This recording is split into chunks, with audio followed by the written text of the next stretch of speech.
আসসালামু আলাইকুম ভাই। ওয়ালাইকুম আসসালাম। বাবার ছেলেকে নিয়ে আপনার অনুভূতিটা কি যদি আমাদেরকে একটু বলতেন। বাবা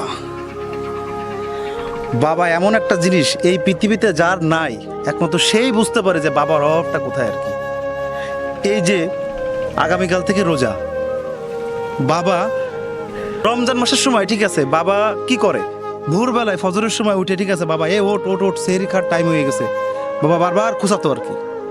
আমরা কিন্তু তখন অনেক বিরক্ত ফিল করতাম। এখন বাবার অনেক মিস করি, বাবা নাই তো এখন, আমার বাবা নাই, অনেক মিস করি আর কি।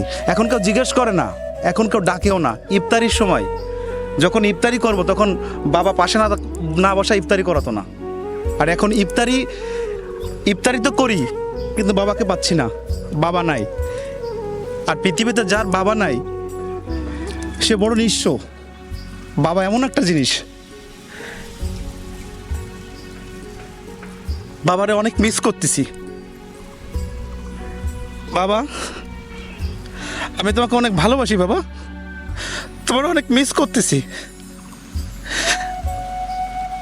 তুমি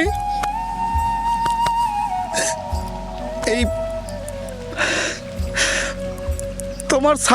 তোমার ছায়া কারোর কাছ থেকে পায় না বাবা। বাবা একটা বট গাছের মতো ছায়া, এ ছায়া যার নাই সে পৃথিবীতে একদম নিঃস্ব।